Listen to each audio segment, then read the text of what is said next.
Hello, everyone, and welcome to the Confederation Club of Waterloo's Conservative Race 2020 Summer Webinar Series. Our goal is to bring Canadian digital politics to life. We appreciate the leadership candidates from the Conservative Party taking the time to speak with our members, party members, and other engaged citizens. We thank you for joining us on what should be a very interesting webinar series, and this is the third in a total of 4. My name is Barb Shackleton, and I'm the Confederation Club Director of Marketing and your host for today's webinar, Erin O'Toole, who will be introduced shortly. I will also be joined by Jerry Zhang, current president of Confederation Club, and Stephen Cage, our Speakers Committee Chair. But before we dive in, just a few items of interest to me. We are recording this webinar, so you will be able to share and listen to it on our website at confederationclub.ca. We plan to poll and survey the audience as well, and we encourage you to participate. Your responses are completely anonymous, and we do appreciate your input. If you wish to submit a question, pop it into the question box, and Steve Cage, our Speakers Committee Chair, will be our Q&A moderator.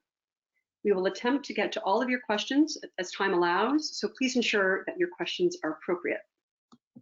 Also, in an effort to transition to become a digital organization and bring Canadian digital politics to life, we are offering a free 6-month, no-obligation digital membership. So be sure to visit, you guessed it, confederationclub.ca, and it's free, so you don't have a reason to not join. And finally, you can download our Conservative Race 2020 Summer Webinar Brochure, which is located in the handout section of the menu. So let's dive in. For those of you who may or may not know about the Confederation Club, a bit of background about our organization.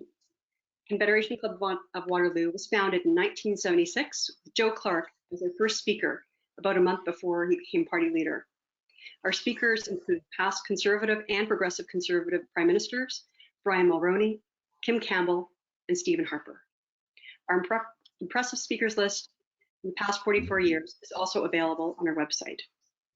Looking to the future, we look forward to continuing the tradition of hosting Conservative Prime Ministers, whether digital or perhaps in person, as circumstances allow. Waterloo Region has a proud history of electing Conservative MPs, sweeping every single Waterloo Region riding as recently as the 2008 and 2011 federal elections. However, in the most recent federal election, 2019, it was the Liberal Party which swept all 5 Waterloo Region ridings. We're looking forward to having a party leader who will reverse this trend as an important step to winning the entire country. I want to provide a bit of background and context for the Waterloo region. We definitely punch above our weight.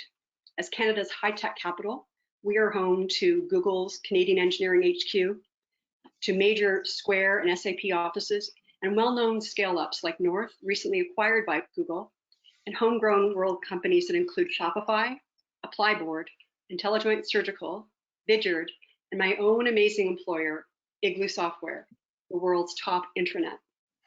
We boast a spectacular array of advanced manufacturing giants that include Toyota, Christie Digital, and HES Automation Tooling Systems.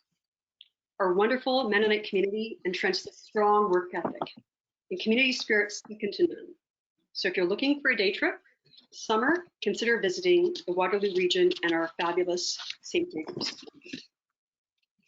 Without further ado, I will now ask Jerry Zhang, President of Confederation Club, and I should mention, the 2019 Conservative candidate for the Waterloo riding, to formally introduce our guest speaker. Jerry, take it away.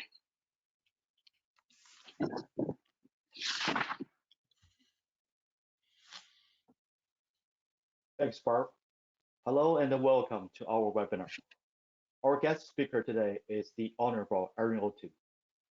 Erin was born in Montreal. He enrolled in the RCAF when he was 18 and attended the Royal Military College. He did basic trainings in BC, got his wins in Winnipeg, and served out of Halifax. While serving country from coast to coast, Erin participated in search and rescue missions as a tactical navigator. Excuse me. He is bilingual. So after 12 years of service, Erin retired from the military and spent the next decade working in the private sector as a corporate lawyer. He's a founding member of the board of directors for the True Patriot Law Foundation, a charity that serves veterans and military families across Canada. Erin has been elected 3 times in Durham. He served as a parliamentary secretary to the Minister of International Trade before becoming Minister of Veteran Affairs. For the last 2 years, Erin served as a shadow minister of Foreign Affairs. I should also mention that last year, in the middle of 2019 federal election, Erin reached out to the conservative candidates here in Waterloo region, including myself, with his helping hands in various campaign activities, from fundraising to door-to-door canvassing. I want to take this opportunity to thank Erin for his great teamwork. So Erin's campaign principle is centered around a call to all the conservatives in Canada to preserve and uphold freedom, opportunity, and respect. Canada is a great country because of these principles. So his vision and the platform plan is embodied in a very comprehensive 24 sections, 50 pages document, which is available on his campaign website. Erin is married to Rebecca. They have 2 teenage children. So ladies and gentlemen, I give you Erin O2. Erin, go ahead.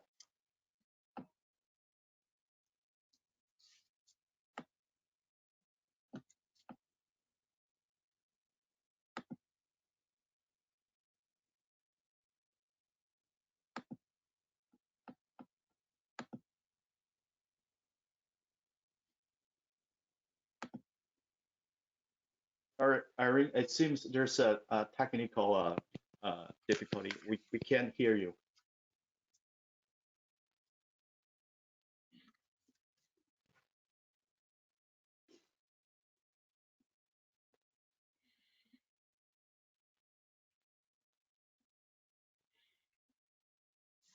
How about now?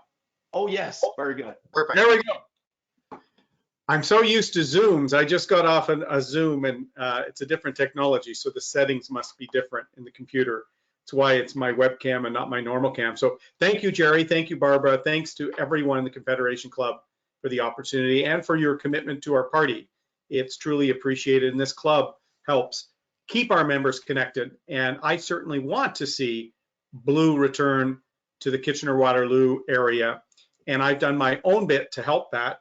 And lately, Bardish Chagger's involvement directly in the WE scandal, where she was talking to them before the bureaucrats were even supposed to be evaluating the program, may help us replace her. And I'll tell you, it would be great to see someone that would be far more ethical in their dealings. The WE scandal is terrible. But as Jerry alluded to, I came and helped Jerry in the campaign, a great candidate and a great team around him. I've also helped a number of candidates in the area, including Alan Kiso, Harold Albrecht, and provincially as well, Mike Harris and Michael Harris, both of them, and Amy Fee as well. I've tried to be a strong and active conservative. I ran in the leadership last time. I came third. Unlike the guy who came second, we may remember what he did. I worked hard for my leader, Andrew Scheer. I was the foreign affairs critic, and as the leading sort of conservative from Ontario, I went over and tried to help candidates like Jerry, Amy, and Alan and others to make sure that we have strong people. I wasn't campaigning for the leadership while Andrew Scheer was the leader. My main opponent in this race cannot say the same thing, and I think as an ex-military guy, for me, loyalty to the cause and to one another in our movement is very important. And I've also been a strong advocate for the great innovation hub that is the Waterloo region. So Barbara, a few years ago, I went to Igloo and met with Dan Latondra and spoke about innovation, met with the Council of Canadian Innovators based out of the region, and actually debated the best approach to make sure that capital and talent stays in Canada. I worked with some of the startup community and some tech companies with Waterloo when I was a lawyer in Toronto. Also met and toured Mio Vision, a very innovative traffic control tech company in Waterloo as well. and spoke as the foreign affairs critic at the Balzilli School to their foreign affairs program. So I've tried to make sure that as a conservative voice, I'm helping you in your region. And look, for all your members here, here's an interesting statistic. If you can help me win, I would be the first leader for our federal party from Ontario since 1948. Back then, it was an Ontario former premier who was a retired colonel, and he used to insist by being called Colonel George Drew. And I like to joke, in 2020, I think it's time for Captain Erin O'Toole. If you look and see where we have to win, your region, my region, London, all the way through to Ottawa, there's more seats we can win. If we just replicate what Doug Ford did a few years ago, 2 years ago, we will form a strong majority conservative government. And I'm the candidate that can do that. Here's the other critical thing. Of the 4 candidates, only Derek Sloan and I are current members of Parliament. The WE scandal, the $343 billion deficit, the suppression of Parliament by the Trudeau Liberals means the cross-examination of Justin Trudeau is starting now at committee, but in September, when Parliament returns normally, if we don't have a leader in the House ready to hold the Trudeau Liberals to account for their corruption, for their mismanagement of the COVID-19 situation, for the challenges small businesses and employers across Canada will be facing, if we can't hold them to account day in, day out in the media, we risk the same thing that happened to the NDP when Jagmeet Singh wasn't in the House for a year. He lost half of his seats in the subsequent election. So we need someone who's in the House, ready to go, can speak both languages, can win debates, can fight back sometimes against the media who portray us in a negative light. There's no do-overs in political campaigns. You can't walk off an interview because the questions are getting tough. We need someone that has shown consistently they can fight back against not just the Liberals, the NDP, and the Greens, but from voices in the media. I like to joke, Conservatives, we're tough. We have to be smarter than our opponents because we're fighting a 5-front war as Conservatives. The Liberals, the NDP, and the Greens, the Toronto Star and the CBC. We have to have a leader that's willing to stand up for our principles and fight back.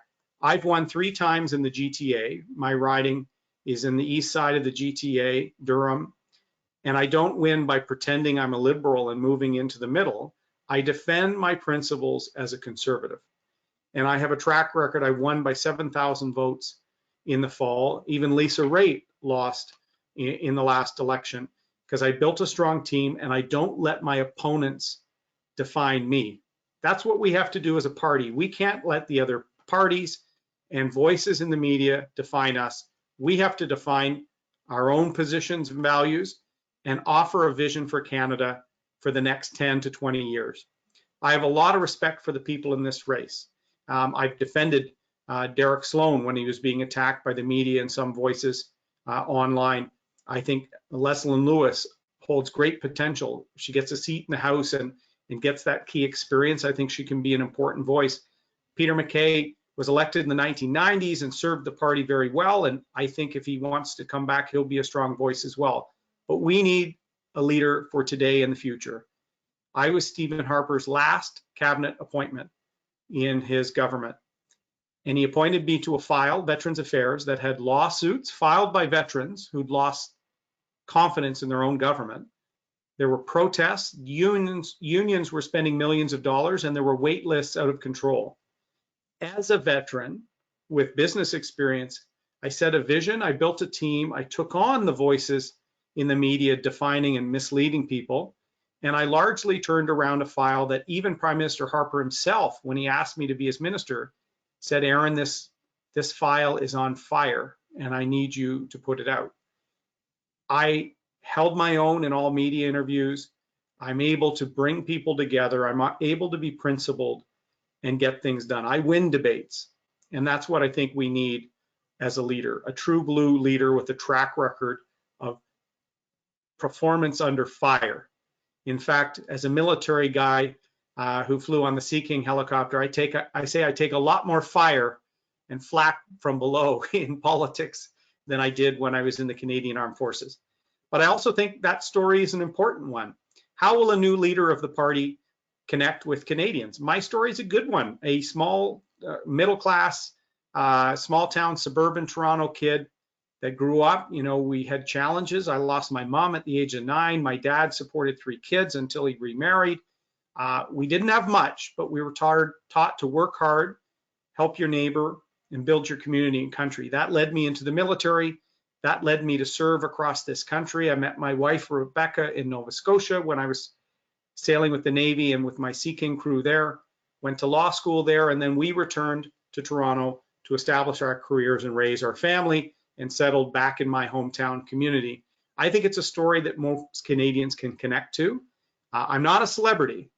I've worked hard to earn the trust I'm going to be asking for from Canadians to give me and the Conservative Party a chance to get Canada back on track. This isn't a time where we need kind of a career politician. We need someone that can get things done and someone with a track record of doing that. I'm the only one in this race that has that track record. So I'm asking for your vote and for your trust today. And hopefully in this free exchange of questions and comments, you'll see that I'm up for the task. And at the end of this, I'm asking for your first vote. And if you have someone else you'd like, I'll take your second, hopefully. But together, I really hope that we can take back the country, get Canada back on track. I look forward to the discussion. Okay. Good. Thank you, Erin, for your presentation. We are now moving to the question and answer phase of the webinar. Some questions were pre-submitted by Confederation Club members and other party members. If you'd like to ask Erin a question, please send your question through the question function. Our online attendance is quite large today, so please keep your questions short, no more than 2 or 3 sentences, so as we can get through as many questions as possible. We'll now start with the questions. First question, Canada now has a total debt of over $1 trillion and still growing. What would be your plan as Prime Minister for handling this? The most important question of the night, so we might as well start there. When I launched my campaign in Calgary in January, we thought we were facing a $25 billion Trudeau deficit, kind of roughly the deficit he's run every year in government. Then we were already looking at a higher deficit, then COVID hit. We now, as you say, we have a debt that's over $1 trillion and an annual deficit of $1/3 of $1 trillion. It's really unbelievable. In 5 months, with no parliamentary oversight, they're starving the Auditor General of funding, so no proper auditing of that spending. And the Parliamentary Budget Officer was predicting a $260 billion deficit. It came in at 343. So how many more scandals are in that extra 80 to 90 billion dollars? How many other friends called Bartas Chagger and asked for a special deal? How many gave Bill Morneau a free trip that he just repaid today? Like, it is, the arrogance of the Liberal Party is shocking, and that's why I look forward to cross-examining them in September.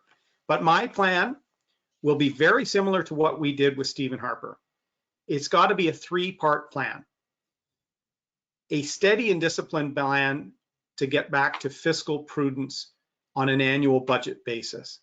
Stephen Harper took 5 years to balance what was approximately a $60 billion deficit. Our plan will be disciplined, fair, but get us back to balance probably over the course of a decade. And the other 2 parts of the plan are just as important. The second part is back to balance while keeping taxes low. The Liberals are already looking at taxing homes. They're looking at creating second and third tax brackets in higher levels and taxing people more personally.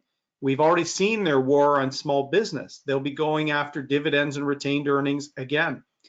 So we have to keep taxes low for Canadians that are tight, but also to make sure that we are a place to invest and grow your business. The third part of the plan, which is the anchor, as we eliminate the emergency response benefits and all these assistance programs, if Canadians aren't working, we have a debt crisis on the horizon. And we saw just before COVID, Warren Buffett, the world's most famous investor, pulling $3.5 billion out of a project in Quebec because of the illegal rail blockades. We saw Teck Resources, a Canadian company, withdraw their own project that would have been worth $70 billion to our GDP over 3 decades. There was already canaries in the coal mine because of ideological anti-development, anti-work bills of the Trudeau government. So I want to make sure we're firing on all cylinders. The resource sector, I want to see innovation and innovators bringing capital and scaling up companies in the KW region and Canada. We need better and more fair trade deals for steel, aluminum, auto parts, manufacturing. We need to actually push against China, tariff bad actors, and promote a philosophy of free trade amongst free countries. Australia is talking about that now. Justin Trudeau's not even on the radar, of course. I'm the only one in this race that did trade both in the Harper government. I was parliamentary secretary for the European trade deal and some deals in Asia. I also did trade in the private sector. I was Procter & Gamble's lawyer for 5 years in Canada. So we need someone serious that can go into a Legion Hall, a church basement, or a boardroom and set a vision for Canada. And that's my 3-part plan. Discipline, reduction in spending, hold the line on taxes, maybe even reduce in a few areas, and a private sector renaissance in Canada. Excellent. We have a couple related questions on China. Canada is now the only country of the Five Eyes Alliance not to have banned Huawei from 5G networks. Do you think that Canada should also ban Huawei from 5G networks? And also, what is your opinion of the Trudeau government recently signing a $6.8 million contract with a Beijing-controlled company to provide sensitive security systems for Canada's embassies and consulates around the world? Well, we know Justin Trudeau has admiration for the basic dictatorship, and he shows it with these ridiculous decisions. So 4 years ago, I was one of the first Canadian politicians to say publicly that Huawei should not be part of our 5G critical infrastructure because of the fact that they're a state-owned enterprise and have a mandate of affecting the will of the state. And Beijing is a communist dictatorship. And 5G infrastructure, as all of our KW innovators will know, that is the Internet of Things, and next generation everything from the cars we drive to the power plants will be part of the Internet of Things.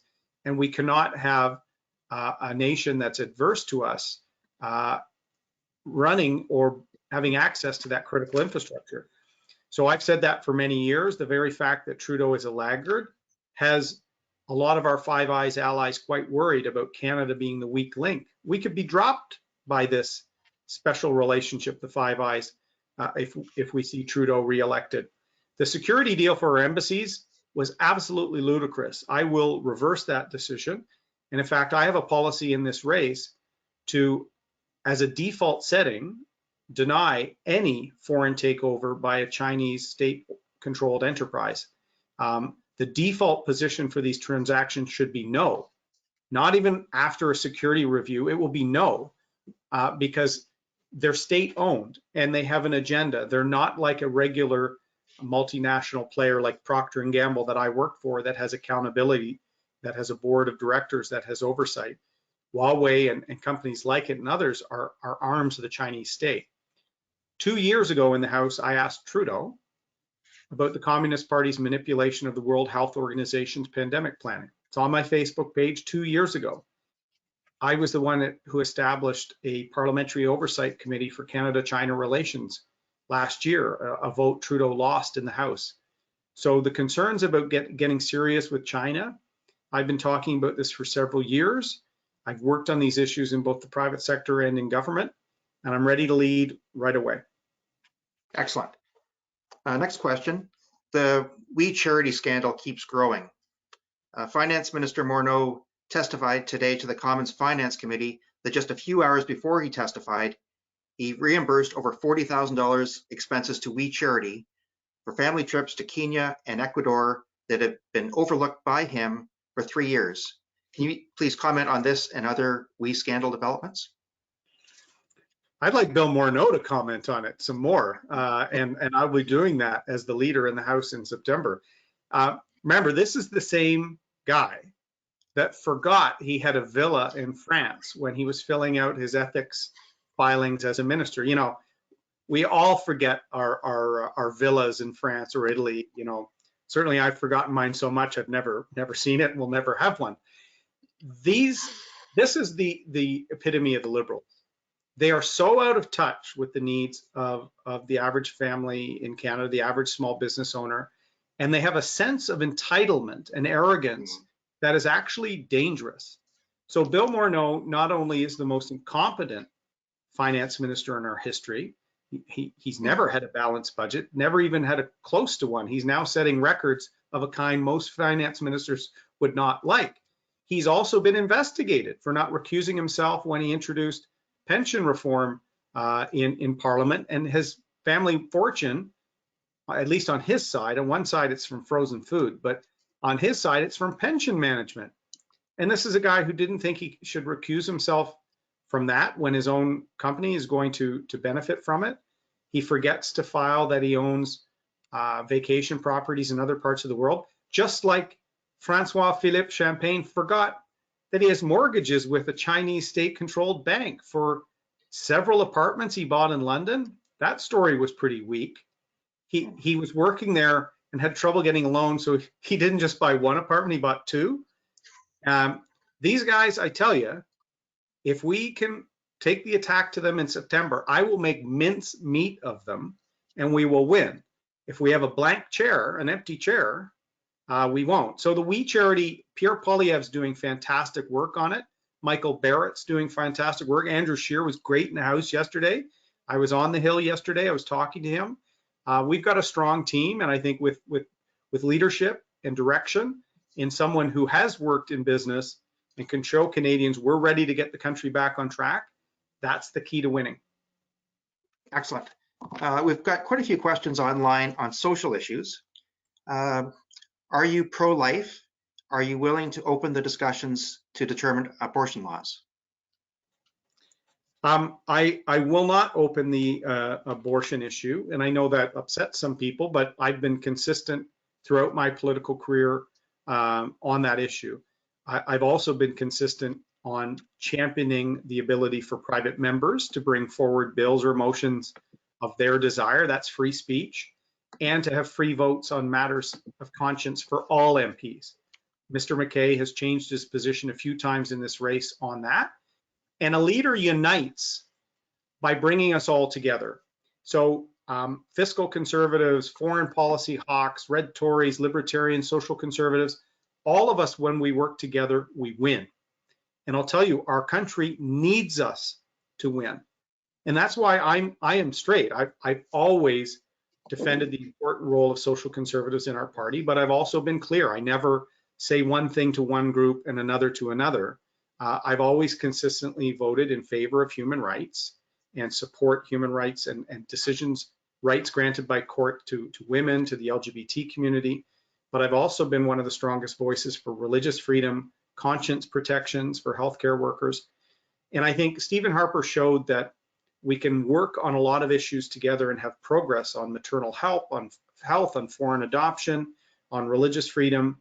And all members of our party, if they feel respected and fulfilled, you may not get every single thing on your list, but that respect and knowing you're part of a movement getting Canada back on track is really what we need. Because we saw Andrew was not able to win in part because of his difficulties setting that clear agenda, and we didn't win enough swing voters. I can win. I've won 3 times in the GTA, and I'm hoping that social conservatives see that I've always been a strong advocate for their important role in our party. In fact, they're some of our best organizers and door knockers. So how can we work together? I'm going to do that through respect, through unity. Mr. McKay obviously is still known for the albatross comments, which was deeply hurtful to many members. That's not a sign of unity. And I think if we come together, we will win. And so there's some great candidates in this race running primarily on social conservative issues. They can't win the general election. and in one case don't speak any French. And so we can't afford to write off parts of the country. We have to be able to win, and I can win while making sure all voices are respected. Great, thank you. Next question. How do you plan to make gun control laws enacted by Trudeau fairer and more directed at actual criminals? Well, there's no chance to make his laws fairer, so I'm going to eliminate his laws. The order in council he brought in, to think he did that in the middle of a pandemic when he's not letting Parliament sit, and when the terrible attack in Nova Scotia that he was using as the sort of excuse for this extraordinary action, that horrible gunman used illegal weapons. So the very fact he underscored his own problem. Gun smuggling has gone up over the last 4 years because Justin Trudeau has been lax at the border. 60,000 people have walked across, largely at Roxham Road in Quebec. Police will tell you smuggling of drugs, weapons has also gone up as well. And the Liberals' own documents show that 85% of firearms used in the commission of a crime are illegally smuggled weapons. So the Liberals are ignoring that issue, in fact, making it worse, and targeting law-abiding owners. So I'm going to eliminate that, eliminate Bill C-71, and actually start fresh. I'm going to create a new firearms regulatory regime by bringing everyone to the table, including hunters, sport shooters, manufacturers, and members of the public. I want more Canadians to know we have a very different system than the United States. We don't have assault weapons. I'm an ex-military guy. I have fired a military-grade assault rifle. We don't have those in Canada. So the Liberals use those words to mislead and divide people. And I think I will punch back. I've won 3 times in the suburbs of Toronto where the Liberals try and do this to scare people when they see a shooting on the Danforth or something, to make it think that the duck hunter in Hespeler is some risk to public safety. We actually know that's not the case. So let's have real public safety discussions built on fact and not on lies. And so I think I've been consistent here. I've run with the same position last time. Mr. McKay has been inconsistent on this issue, and I'll just, if it's an important issue for you, do a little Googling and you'll see that for yourself. Good, thank you. As Prime Minister, what would be your primary priorities for the first 100 days in office? I'm glad you've said that, because I've already established some of the things that I've made a pledge of bringing forward in the first 100 days already. I will eliminate Bill C-69 and C-48, the anti-energy, anti-development laws that really drove a stake into the economy in Western Canada and are really the heart of a Wexit movement now. We have a national unity crisis in Canada right now, and we need to start addressing it.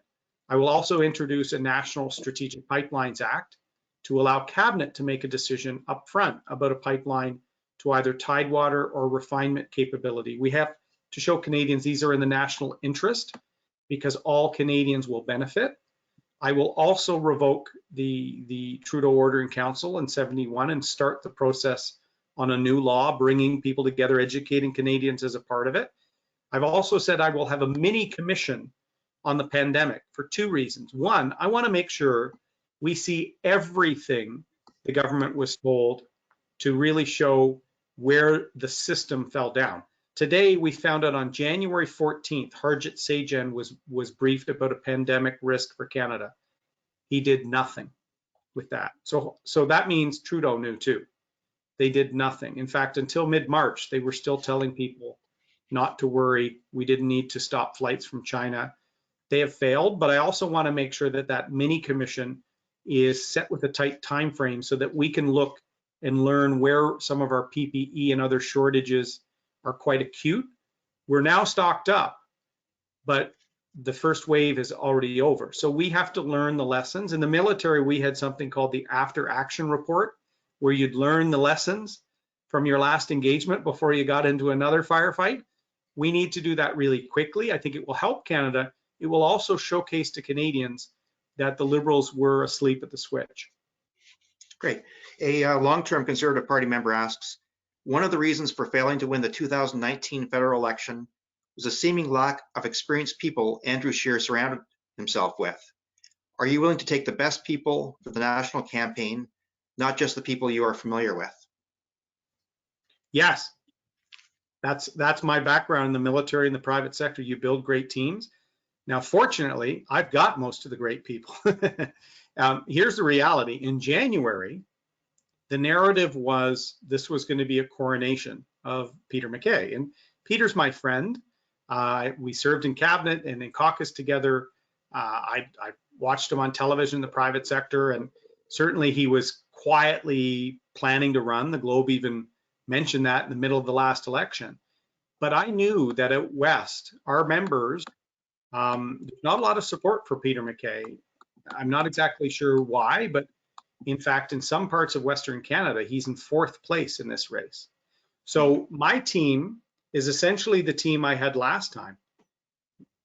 When Andrew Scheer resigned, I had just finished briefing the caucus on NAFTA. I was as shocked as anyone else. And what I love about my team, I have a cross section of men and women, all backgrounds in our party. They're all passionate conservatives. We met kind of over Christmas and we set out a vision. And then we said, where were we short? We knew we were short on the ground in some parts of Western Canada. We then reached out and built an incredible team. So while some people were saying this was going to be a coronation, our group went out and built an incredible organization, built a platform that was going to be disciplined and true blue conservative. And now we are the campaign with momentum in all parts of the country, including Quebec, which was hard because Mr. MacKay inherited some of the Mulroney organization. So we have under my team some really good and engaged organizers. We're also going to try and reach out and have the best field team in all parts of the country to support your EDAs. EDAs will be in the driver's seat with me in the party because I came from the background of being an activist just like all of you. But I'll tell you, many of my campaign team also worked on the last national campaign. We are committed conservatives and we need the best team, and we need this to really be the next generation of conservative movement. Great. We've got several people asking, when do you think that the border should be reopened with the United States? This is something that we have to look at in two halves. There should be a commercial approach to the border, as there always has in terms of, the truckers and the flow of goods we saw. But I think the first stage of reopening should be for commercial reasons. There's, some temporary workers, or actually there's cross-border workers, particularly in southwestern Ontario. You look at companies like General Dynamics in London and others that work with their Michigan parent. Same in the auto and auto parts industry. So my first stage approach would be for people with commercial reasons with a high level of health and sanitation screening and restrictions and testing. Then for just regular tourism traffic, that will be something that we have to wait, I think, until the US does not have this surging problem with the virus. I think we've seen a little uptick recently in Ontario, which we have to watch closely. But in the United States, just for general tourism traffic into Canada, I think we'll have to be very, very careful. And that's why I say we have to look at the commercial need with proper testing and distancing and all that first before just a general opening up. And I think it will likely be late summer, fall for the normal return to the border. And it all depends on whether the US can get a handle on its on some of the outbreaks. A couple of people online are asking, without waiting for September, what can be done to bring back Parliament? Well, the good thing is, good question. The good thing is we do have some of the committees back up and running. So you see both ethics and finance are probing some of the issues around WE and the WE scandal. So that's at least helping. But unfortunately, because Jagmeet Singh, Justin Trudeau's BFF, it seems, the Parliament won't go back until September 21st. And in its normal course, we've had these special COVID sittings and some online, but return to Parliament as we know it won't happen until September 21st because they already got the deal with the NDP to do this. Now we're able through the committees to do some good work because committees are a bit of the master of their own destiny. But this is why you'll hear me saying it a lot, how important it is for us to have a leader in the House.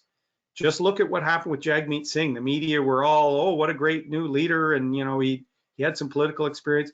Then he wasn't part of any question period, wasn't part of any coverage, wasn't part of, and the NDP drifted into obscurity. He got into the House after a year and had a few months before the election, but it was too late. We have an opportunity to defeat these guys. And I think it's the most important election in Canadian history after the pandemic, after the loss of confidence in our private sector. We're already seeing the flight of talent and capital from Canada. We need to win. I can win. I just need our members to give me the support so we can hit the ground running in September. Great. The next question is online. Under conditions of financial constraint, the military is often the first department to face massive cuts. Please comment on your defense policy, involvement in NATO, NORAD, etc. Well, thank you. Well, that will not happen under me. I would be the first veteran to become Prime Minister of Canada since Lester B. Pearson.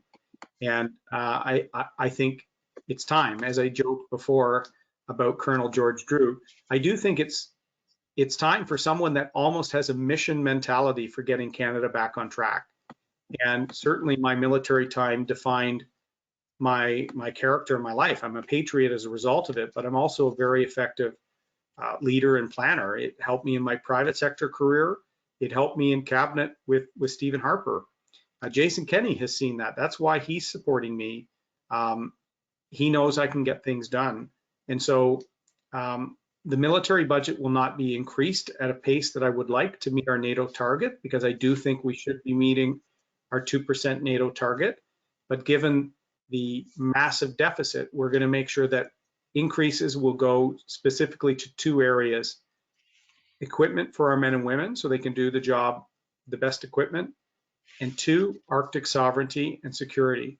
Right now, there's a real risk to our sovereignty in the north at a time where there will be a polar sea route in the next 2 decades. China has ambitions in the Arctic. Russia's militarizing their Arctic. Even the US has stepped back from their previous partial recognition of the Northwest Passage as Canadian territorial waters established under Mulroney Reagan. The US have stepped away from that position. So even our closest ally is questioning our sovereignty. So we need to be serious there. I have a plan. So if you're asking, ErinO'Toole.ca has a fair degree of detail on both the military and veterans files, which of course will be very important to me as Prime Minister to make sure we get the balance right on those files. Okay, great. Next question is online. What is your position on the Paris Accord? Well, the Paris Accord is non-binding, right? So people have to remember that, my friend Derek's always saying, pull out of Paris, pull out of Paris. Canada needs to be a part of any of these international deliberations on issues. We don't have to give up our sovereignty, and we certainly don't have to undermine our economy, but Canada's not an isolationist country. This is why for years I've been demanding we reform the United Nations and hold back some of our dues. I've talked about this for 5 years now. I ran on it 3 years ago. So with Paris, we have to reduce emissions without disrupting our economy. That's why I'll kill the carbon tax, get pipelines built, and defeat Trudeau. 3 things that I'm the only candidate that can do that. To defeat Trudeau, we will have to show Canadians that we take the environment serious. And as we cancel the carbon tax, we will have to show a set of policies that respect reducing emissions without disrupting the economy. We actually have to partner with Premier Ford, Premier Kenney, and let the provinces take the lead because they're closer to their unique economic needs. So that will be my approach. Anyone who says, we'll pull out of this, we'll pull out of that, we will not win the election with that. In fact, part of the reason we lost in Ontario, including the KW seats, is swing voters wanted to see more substance on the environment. They were okay with us killing the carbon tax, but they viewed our environmental platform as an empty page. So we have to show that we take all issues seriously, and we will have a conservative approach to the environment in the next campaign. Great. Perhaps you take a moment just to expand a little bit more on your environmental platform.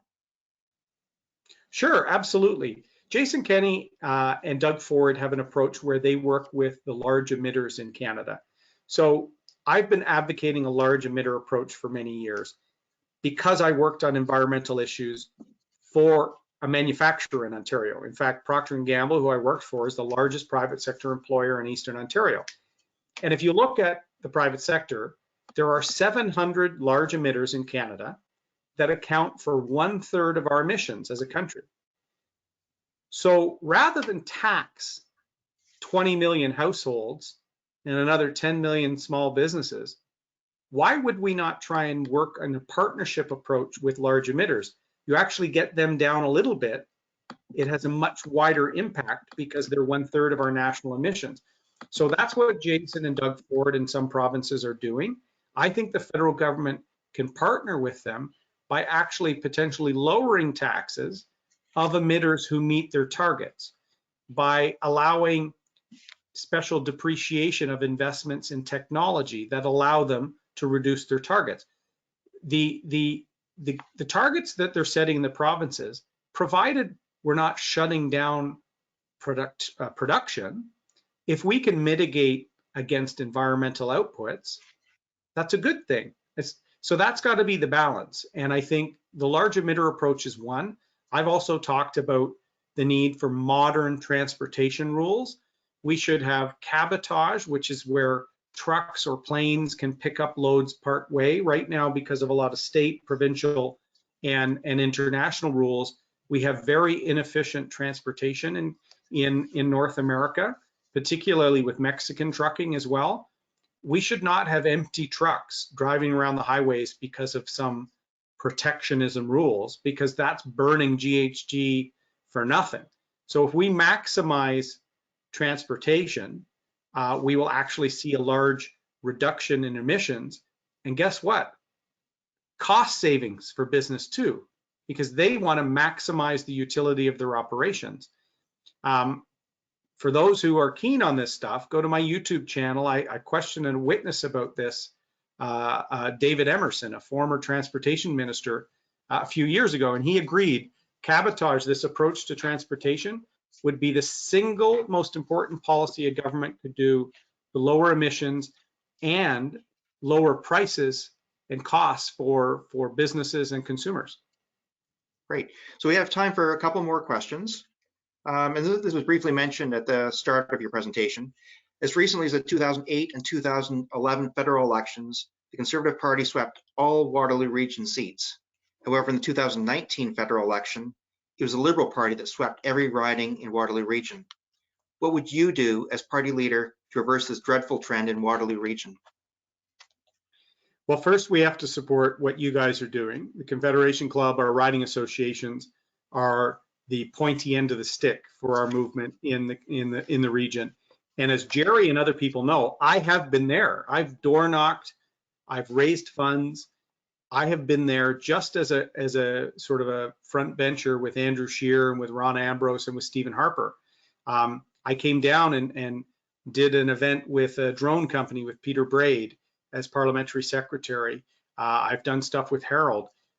I will be there to help, and I'm going to make sure that leading MPs in our movement also help. But if we recruit good candidates, we have good solid policy, and we help EDAs with the organization, I'm confident we can win there. And as I said, Steve, for a lot of Ontario ridings, they're already very fed up with Trudeau. They need to see someone who's ready to go and more relatable and experienced.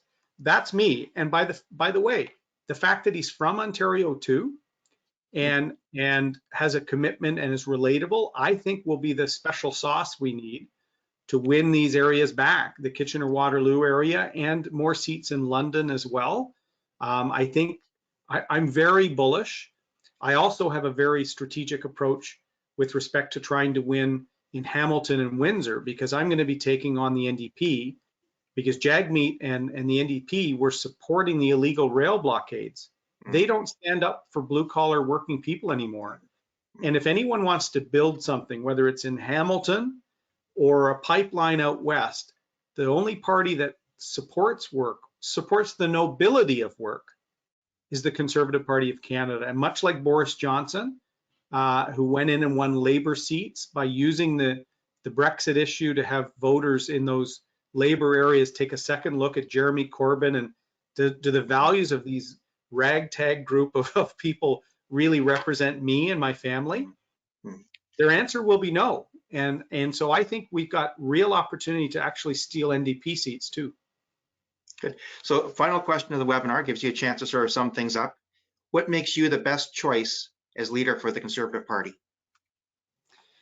Well, I'm going to sound like a broken record because you probably noticed I've mentioned a lot of it before. I have respect for all candidates in this race. As I said, I have good relations. I've stood up. I've also held them to account. So I think when you flip positions or when you do things, I think we need a leadership to see who can actually hold up under the stress. And I think I've been able to show that.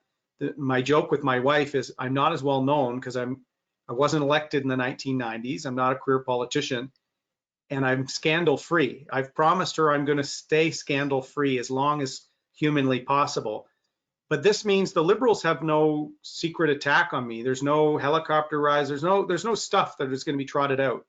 They're scared of me. I've already been told by Liberal MPs that they're worried that this suburban kid who served his country, who served when I got out of the military and became a lawyer, I helped create the True Patriot Love Foundation for military families because I felt guilty leaving the military when they were going off to Afghanistan. I'm a roll up the sleeves doer, and sometimes I follow, as I had Andrew Scheer, as I have as a Rotarian, as a Legion member, and sometimes there's an opportunity to lead. And that's what I'm asking my fellow Conservatives for, that privilege, so that we can get Canada back on track. Je parle français. I'm the best for the debates in both languages. I'm in the House of Commons now. I've won 3 times in the region that we need to win seats in. And I didn't just squeak in. I won by 7,000 votes last fall. And I'm a high profile, true blue Conservative. You know, I've defended all the issues I've talked about tonight in debates in downtown Toronto and in my riding as a leading Conservative figure. That's what we need. Someone who can stand up to the way the left portray us. I won't let that happen. That's why 3 years ago, when Trudeau took the name of a father of Confederation off a building in Ottawa, who was the only voice that stood up against him? Me. When teachers' unions were asking for Sir John A. Macdonald's name to come off schools, I took them on too. When I launched my campaign, I talked about cancel culture and removing our history. Now everybody's talking about it. But I've been fighting that fight for a few years, and I win fights that I go in. I know my files. I'm respectful, but I'm passionate. And so I need your help so that we have a leader that can win. If we let another election slip us by, we won't recognize Canada in another 4 years. And I'll tell you, my daughter turns 14 at the end of this week. I don't want them to be the first generation of Canadian kids that inherit a country poorer than the one their parents inherited. That risk is there if we let the Liberals continue. After 5 years of Trudeau, we're more divided. The Bloc Québécois is back. The Wexit movement strong. We're poorer as a country, and we're less respected around the world. I will change all that, but I need your help to get it done. ErinO'Toole.ca has the whole platform. If you like what you hear, join our mission. Donations are welcome. And I want to thank the Confederation Club for the opportunity to make my pitch tonight. Great. Well, thank you. I appreciate the opportunity to get to know you and your platform much better. And I'll now ask our host, Barbara Shackleton, to formally thank you on behalf of the club. Thanks, Steve. On behalf of the Confederation Club, I would like to sincerely thank Erin O'Toole for taking the time to speak to the Confederation Club. We look forward to hosting you perhaps in person in the not so distant future, and certainly to invite you back to English software.